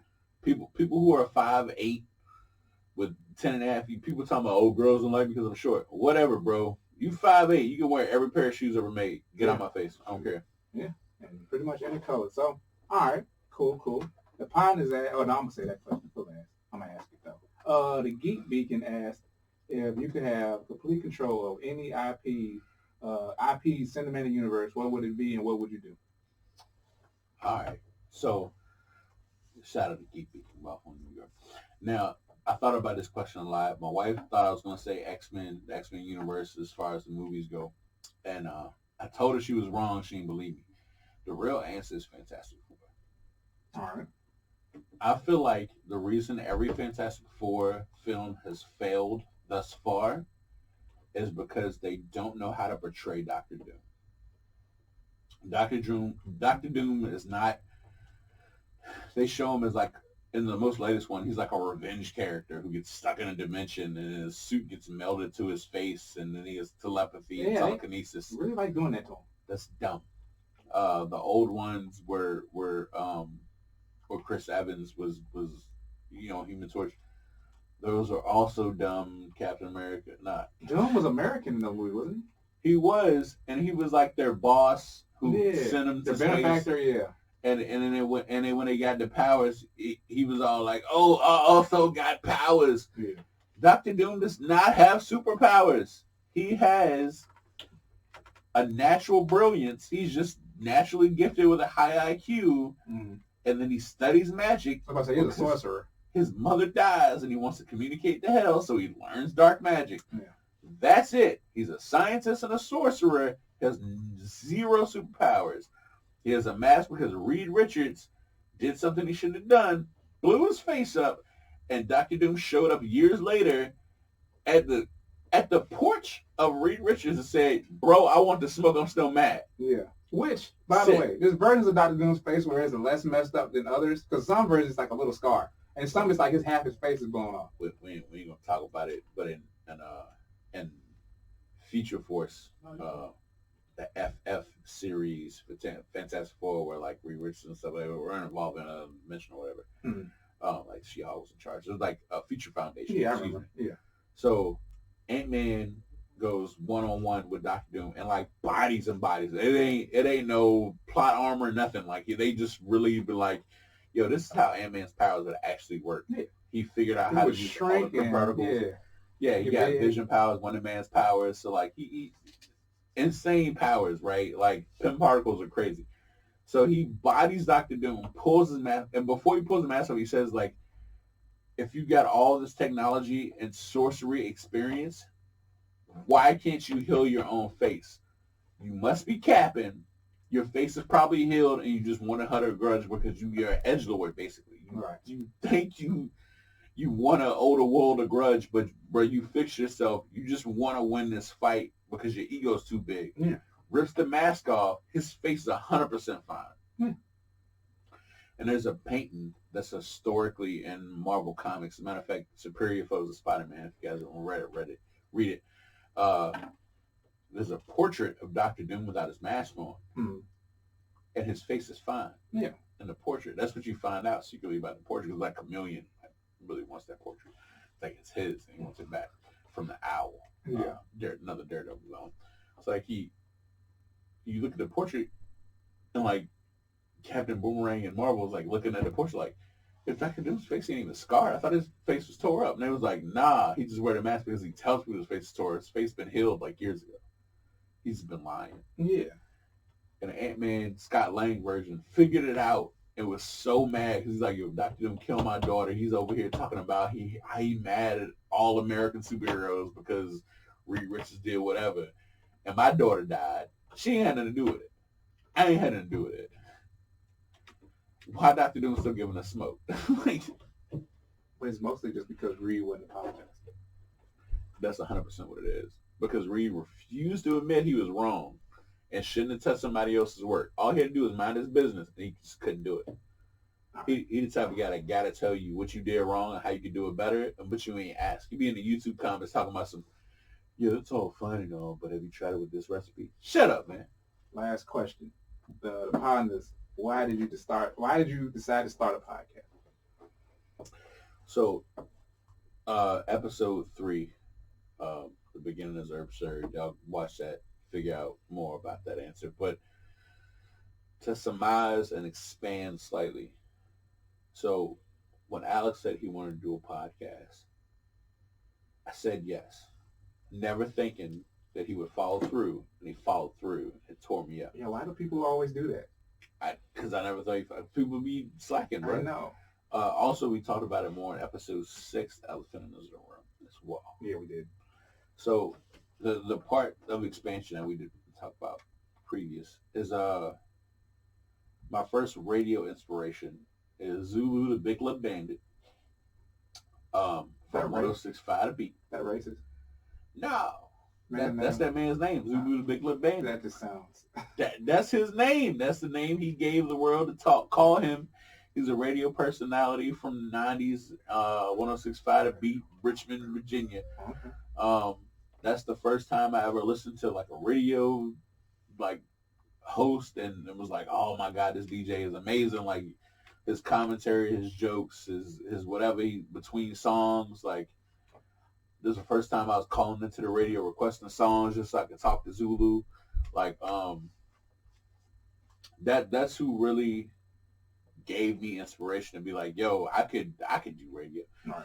And to be honest, even though I might have thought that briefly for like half a second, and I was like, you know, it's probably harder than it looks. And then my whole life, people have been like, yo, you could do radio 100%. Like I was in school, and we had these summer programs do engineering for minorities and stuff. Like I don't know a lot of summer programs, but that's the thing. I did engineering classes for minorities when I was in school. Yeah. Stayed in dorms at like Gene State University, like that. Yeah. And so people spend their summers having fun at the beach. I spend summers having my fun in a classroom. Like I'm that kind of nerd. So I'm out here studying engineering, and me and my homeboys in the dorm room, like after classes, I'm like, yo, what we gonna? I brought a tape recorder. We were recording ourselves doing joke radio shows, talking about the stuff we seen in Kings and or whatever, while they took us on vacations and stuff. Right. And then flash forward, I'm out of high school. I'm in college. I'm working in the movie theater. I'm talking to Tim and Daphne Reed over here, serving them popcorn. And a lady come and drop me off business card like, yo, you need a job with us? I'm like, I'm thinking it's like Cutco or vector marketing, like some sort of like MLM scheme or whatever. I don't even know it. And like, it's for a radio channel. Like this lady's trying to get me a job to work at a radio station. She's like, your voice alone, your charisma is coming through just in your speech and like taking my order. Like I need it. Like you got to be on the radio. And I'm like, I ain't got a kind of time. Because at the time, my mom ain't have a car. I ain't have a car. I couldn't get all the way down to Tidewater region to like hop on radio. Right. But I got the offer. And I think about that a lot. Like, that lady was the first offer I've ever got to be on a radio station, but it wasn't the only. I've actually gotten 3 offers to be on a radio station in my life, as a DJ just off my voice and my charisma, and I never took it. And see, like, that's something we got to talk about if we ever get a chance to do this, like, one of a Me and You episode again. Because, like, you be, like, sliding stuff in, like, I could have been, President of the United States if I had just accepted that offer that one time. And I'd just be like, all right, that's cool. Why didn't you just say that earlier? So, biggest weakness, yet again, procrastination. Like, I just be like, yeah, that's cool, that's what's up, and I just never get around to it until the last second. So if they don't follow up, I don't follow up. You know what I'm saying? I'm bad about that. Real talk. Like, to be honest with y'all, I've been on TV before. I don't even know if y'all seen it, but like, I've been on TV in other states more than once. I've been on television. I had the opportunity to be on an ongoing television show when I was younger and didn't take it. I was in a boys choir, Petersburg Boys Choir, and one of the participants in the boys choir was also doing a television show. It's called The Birdcage. I don't know if y'all remember The Birdcage. That sounds familiar. But I had the opportunity to be on The Birdcage, and I just didn't take it. So I could have been a TV personality like years ago. Just didn't do it. I was on a Texas version of like the Reading Rainbow style show. Like, I was on a Texas version of that when I was a kid. Matter of fact, when I was 6 years old, yeah. My dad in Texas, like I was on TV. Yeah. I was with my mom, and I don't even know what state that was. That might have been when I was in California at Milpitas. I was on the news. Like, I was on TV then, right? For a couple segments. Okay. I mean, I've been on TV like a couple times, but like, you gonna see this on IMDb? I ain't never started one. Like, I don't know what episodes they were, but I just be popping on TV, look at myself, go, oh, that's hilarious, and I move on. Any closing statements you want to make before we finish this up? So there's one guest question that didn't get put on the internet. My man Sergio, he wanted in like 5 or 6 questions. One of them was like a long, serious question. I ain't he got all the answers for y'all, to be honest with you, because I couldn't figure it out by now. So he wanted to know, like, if they made a movie about my life, who would play me? Who would be the director, producer, the writer, the runtime, like who my heroes are, and like what my biggest fear is. Like, that's a lot of questions. And so I thought about a little bit of it. I was about to say, I got answers too. That's a wild question, right? No, for you, I got answers for your story. Oh, go ahead. John Leguizamo will produce it. Facts. That's a fact. That's true. Del Toro would direct it. Mm-hmm. I like Del Toro, but or Quentin or Tarantino. No. I thought about Tarantino too, but he likes to feet too much. It's Paul Michael Thomas. The guy that directed Punch Drunk Love. That's my favorite movie. That's the best cinematography I've ever seen in a movie in my entire life. That's who would direct my movie. And Sergio guessed it too, and I was like, yeah, you're right. He would know that too. Yeah, that's crazy. Now the actor to play you is fucking wild.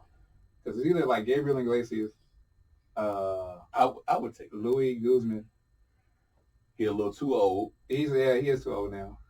I don't know who else. George Lopez would be funny, but I can't. Too old, right? Yeah. Like, I don't know. Oh, Cypher Sounds. Cypher Sounds could do it. Yes. Cypher Sounds could play you. I'll be down with that. Yeah. It's a little inspired. But I think he could pull it off. Now for writer, I would want to write it myself. People don't know, but I'm also a writer. Like, I didn't win competitions. I didn't got my flowers. I didn't got some recognition. You know what I'm saying? Statewide, region-wide, whatever. You know what I'm saying? But we've been there. I may not have been no national bestseller or whatever, because I ain't never really published most of my writing. But like, I don't want to miss writing competition. But runtime, that was the hard one, right? So this podcast is still going. Just to let you know. You know what I'm saying, right? Time went off 10 minutes ago. I don't want no 3-hour movie, right? Because like, I feel like my life ain't that important. Because like, either it's gonna be multiple movies. The Snyder Cut. or it's got to be half the like you can't do it. It's either in 2 movies or else you got to tell it all in an hour and 45 minutes. You ain't doing no 3-hour joint. You can't bro. do the miniseries? No, y'all know I can do a miniseries. But he specifically said movie. Okay. So, hour and 45-minute runtime is what I'm going for, unless I'm allowed a sequel, and then I'm doing 2 hour and 45 minutes. Well, you could do it like the Rock show, where you got like the young you. Get that. I'm pretty sure that's unrealistic. I don't even believe in that. What? I don't believe in that show. What you mean? I ain't seen that single episode yet. It's on TV. But if it ain't him in a sweaty, dirty gym watching his uncles slam each other, getting ready for a fight, getting paid $10 an hour, then it ain't real. It's a show on NBC, yeah. Then it ain't. You heard what I said. Okay. If it ain't that, then it ain't real. Sure. Because that was his actual childhood, was watching his uncles get slammed for $5 an hour. Matter of fact, yeah, those have been ways, but we get slammed for $5 an hour with busted knees and broken backs and sprained ankles. It's kind of how wrestling works, yeah. Exactly. Now, that's his real childhood. Whatever else he says happened, ain't happened. Oh, he was also like in high school looking like an old man then. Yeah, facts. So, I mean. With the haircut. Yeah. You know what I'm saying? Stuff. The hairline was crazy. Could have been a narc. He could have been Yeah. I'm just saying. But all right. My Mark. So my hero. Yeah. So that was a hard one for me because I had to think about it. It had to be somebody that never let me down, never disappointed me, like literally shaped my whole life. And that'd be my Uncle Juan. Uncle Juan Robinson. Like anybody from the Heights in Petersburg, y'all probably heard the name Uncle Juan before. Not from me, but like literally in general. Like he been everybody Uncle Juan for a minute. You know what I'm saying? Like at least a decade and a half before I even came around to the streets. You know what I'm saying? Right. Like Uncle Juan is an icon in Petersburg. It's like when he was 16 years old, he pieced out. You know what I'm saying? He had beef with my granddaddy Speedy. He was out that joint. Speedy Vasquez? No, Speedy Robinson. You know what I'm saying? So like he ain't gonna get it. I ain't gonna get into the family drama on the show, but he had beef with Speedy Robinson, and he pieced out the joint. You know what I'm saying? He decided he was gonna do his own thing. The thing about Uncle Juan, he could fix anything. When we talk about Bishop on the show before about how he could fix motors and chainsaws, and my Uncle Juan, we're talking about carpentry, plumbing, drywall, roofing, window, whatever. If it's a house, he can build a house from the ground up. My Uncle Juan can do all of it. Talking about foundation, plumbing, bricklaying, whatever. He got ASAP. Like no professional train. Like he just know how to. He can tap 2 things together and build you a crib off rip. And that's how he always been, right? He survived his whole life. He went from homeless to a house off of fixing people's water heaters. You know what I'm saying? Like that's my man's. And when I tell you he never disappointed me, never let me down in my entire life, I ain't never gonna forget there was one birthday where you think you so old and no nobody remember your birthday no more and nobody care about it. You're a kid at somebody's party. It's real long, Yeah. You get a little older, don't nobody really care about it, but it kind of like invite your friends over type stuff. You get to be a teenager and they're like, hey, sweet 16. And you're like, hey, 18 maybe. Right. Man, I remember I had a birthday when ain't nobody, my mom had a birthday and like walked out the room. My Uncle Juan came through on his bike. I ain't seen him in months. Came through on his bike, pulled up to the house, gave me $20 and was like, happy birthday, nephew. And then pulled off. And I was like, I love my Uncle Juan, man. I can't tell you how many times when I give people advice, when I tell somebody a sage saying, I say a wise man once said. When I say a wise man once said, I'm talking about Uncle Juan. Uncle Juan once said. That's what it is. That's the wisest man I've ever met in my entire life. Put that on the shirt. In fact, we need to. Anytime anybody talk about how their dad made them hold the flashlight, my dad went around to make me hold the flashlight. You know who was around to make me hold the flashlight? Uncle Juan was, man. That's the first person to tell me what a sawzall was, what to do with it, what blade to use, how to change it out. That's the first man to tell me how to put batteries in a remote control. That was Uncle Juan. Like that. Couldn't just, I got the little image. I was too little to figure it out, but Uncle Juan told me how to make it work. When I tell you Uncle Juan tell me how plumbing work, how sinks work, how stoves work, anytime I fix something on my own, I remember I said, man, I love my Uncle Juan every time, man. Every time I use a screwdriver, a hammer, a wrench, when I fix stuff at work, when I rehinge doors, it's because Uncle Juan taught me how to do it. Every single time. Ain't nobody ever taught me more than Uncle Juan taught me. All the schooling I've done in my life, all the college I done, they ain't taught me as much practical in-world life skills as Uncle Juan taught me how to do. I got a wife because Uncle Juan taught me how to talk to women. That's what it is. The name of the show. Uncle Juan taught me. Uncle Juan taught me. Yeah. That's what it is, man. I'm with it. Show. Uncle Juan taught me, bro. I love Uncle Juan. Anything else before we wrap it up? My biggest fear. Oh, okay. That's a deep one. I don't even know if that's for the show. But when I was a small child, Power Rangers was a thing. Okay. I had a dream one time. This episode, y'all might know it from My Way Media, Dennis Frogman. It's like a frog monster that was like eating the Power Rangers, and like when he eat them, like tongue come out and he absorb them in his mouth, and then like a picture of the Power Ranger show up on his stomach. Yeah. And like Zach was like the last Power Ranger, and he like took his axe gun and like blow him up and like freed the Power Rangers, right? So I had a dream where like my homeboys was all the Power Rangers, right? But I was like Zach. So he ate all my homeboys, and I go save them, but I ain't strong enough. Okay. I don't save them. Okay. They come out on their own. But when they get out on their own, they was like, why we even got you around? You couldn't save us, right? So like, one, I failed to save my friends. And then two, when they come out and save themselves, they leave me behind and go about their business. So the biggest fear I got is literally like my inferiority complex, right? So like that I won't live up to people's potential that they see in me, to the point where they finally get to the point where they realize I won't live up to that potential, and they leave me behind and forget I ever existed. So it's a whole fear of not being remembered with a fear of inferiority. Those two things combined create my biggest fear, which is one of the things that shaped my life as a general. You can get into it some other point in time, but like I've done mad crazy things in my life at the thought of like, bro, what's memorable right now? Like I've made random speeches in public, like in the middle of a crowd, like capture the whole crowd's attention, not because I wanted to be captivating, but because like the person beside me at least will remember me. Right. Like, I'm worried people don't forget me when I die. I need to make sure my tombstone is right. No. Yeah, that's true. I feel you on that. I also remember the time you wore that tank top and you had no business wearing that tank top, and I played you for it. I do it all the time. No, it's disgusting. Do it all the time. I don't even care. I never need to see I'm that picture of you again. But you're never gonna forget it. I understand, nigga. Ew. I'm never gonna forget it. Ugh. God. That's that. It's not my fear. All right, but you're right. Mind bleach. We can stop it there. You can stop it there. Wrap it up. This is your show, dog. All right.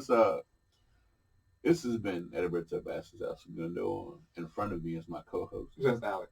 And this has been the Herbsurdity Podcast for Alex and Herb. Today's guest has been me, myself, Herb. I appreciate you guys chiming in, and thank you guys for submitting your questions. Yes. Always appreciate the crowd participating. The Podness Podcast, based out of Atlanta, Georgia. So Geek Beacon is based out of Buffalo, New York. Podness Podcast is based out of Atlanta, Georgia. A little bit of Virginia still in there. Yeah. Shout out to OG Ella. Shout out to OG Ella, Hooligan Life, the Richmond Renegade himself. Now, they Podness Podcast based out of Atlanta. Their question is like, why did I do a podcast? If you guys want to figure out the answer to that, that is in episode 3, Herbsurdity. The beginning is absurd. OG Ella's question, why I wear boots. You can figure out the answer to that. And They Caught Light, the JB Catching Light episode, has the answer to that. So that's it for today. But good willing and God bless. We'll see you again next time.